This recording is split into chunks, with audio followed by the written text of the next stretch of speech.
Shalom à tout un chacun. Ici, ambassadeur Cyril, pour vous éclairer dans la vérité de l'évangile. Donc, aujourd'hui, on va parler de donner sa vie à Jésus, comme d'habitude. Mais aujourd'hui, on va rentrer un peu plus en détail. Qu'est-ce que donner sa vie à Jésus? Parce qu'il faudrait que plusieurs personnes arrivent à comprendre. Donner sa vie à Jésus, la première des choses d'abord, c'est un état d'esprit. Parce qu'il faudrait que ton esprit puisse accepter à penser du Christ. C'est-à-dire, lorsqu'on donne sa vie à Jésus, il faudrait que tu sois conscient de ta pensée que tu ne vis plus maintenant selon tes propres pensées. C'est-à-dire que selon tes raisonnements, selon ce que tu sais, ta manière de voir la vie, ta manière d'agir. Par exemple, si quelqu'un qui avait l'habitude d'agir, si tu m'insultes, je t'insulte. Lorsque tu donnes ta vie à Jésus, tu dois chercher à savoir qu'est-ce que Christ dit face à ce genre de situation. Parce que la Bible dit, aimez vos ennemis, aimez ceux qui vous maltraitent et faites du bien à ceux qui vous font du mal. Donc, lorsque tu donnes ta vie à Jésus, c'est un peu ça, ces détails-là que tu dois tenir compte. Voilà.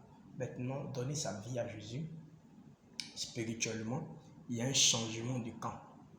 Voilà, parce que la vie est spirituelle avant d'être physique. C'est pour ça que vous pouvez voir, on prend le cas avec les sorciers. Un sorcier peut être au village et puis il va prendre une poupée, puis il va piquer le brandy de balai là-dessus. Et puis celui qui est à Abidjan, ou peut-être celui qui est en Europe, aura mal à la tête parce qu'il y a un sorcier qui peut l'attaquer là-bas spirituellement. Donc, lorsque tu donnes ta vie à Jésus, l'avantage c'est que dans le monde spirituel, on sait que tu appartiens à Christ. C'est pour ça que la Bible dit qu'une personne en Christ, il y a une nouvelle création. Et les choses, une nouvelle créature, et les choses anciennes sont passées. Et voici, toutes choses sont devenues nouvelles. Donc, c'est un peu ça, c'est dans 2 Corinthiens 5, verset 17. Hein. Vous pouvez aller voir, pour aller vérifier un peu la Bible. Donc, lorsqu'on donne sa vie à Jésus, il faut beaucoup lire la Bible pour connaître quels sont les avantages qu'on a étant enfant de Dieu. Parce qu'un enfant qui est né, lui-même ne se donne pas un nom. C'est les parents qui donnent un nom à l'enfant. Voilà. Donc, lorsque tu donnes ta vie à Jésus, tu deviens enfant de Dieu. En tant qu'enfant de Dieu, qu'est-ce que Dieu te donne comme nom? Qu'est-ce que Dieu te dit? C'est ça. Donc, c'est pour ça qu'on lit la Bible, pour savoir quels sont les avantages. La Bible dit tu es fort. Tu comprends? La Bible dit tu es riche. Mais au fait, cet aspect-là, Dieu m'a fait comprendre une chose, que par exemple, quand on parle d'un être humain marche, un être humain normal, il marche sur ses 2 pieds. Mais lorsqu'un être humain est encore enfant, il fait 4 pattes. Ou peut-être même il a des difficultés à pouvoir s'asseoir. Par exemple, je prends avec un exemple d'un enfant de 2 mois, il a du mal à s'asseoir. Donc, au fur et à mesure que l'enfant va grandir, il va d'abord s'asseoir, après ça, il va s'arrêter, et puis ensuite, il va marcher avec ses pieds. C'est pareil aussi lorsqu'on donne sa vie à Jésus. Nous sommes des enfants. Parce que si tu ne connais pas la parole, ta vie sera semblable à quelqu'un qui n'a pas donné sa vie à Jésus. C'est biblique. La Bible dit dans Galates 4, verset 1, lorsque l'héritier est encore enfant, il est ici la responsabilité des tuteurs. Mais il ne diffère en rien d'un esclave. Quand on parle d'esclave, c'est-à-dire tu peux être esclave de la masturbation, de l'homosexuel, de la cigarette, tu vois, c'est qui domine sur toi.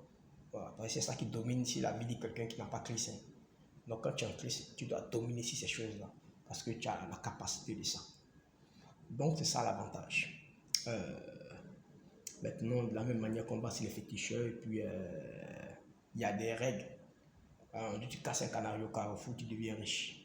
Tu comprends? Si tu n'as pas cassé le canari au carrefour, tu ne deviens pas riche. C'est comme ça aussi avec Christ, il y a des règles, il y a des conditions de vie. C'est pour ça la Bible dit qu'il faut fuir l'impudicité.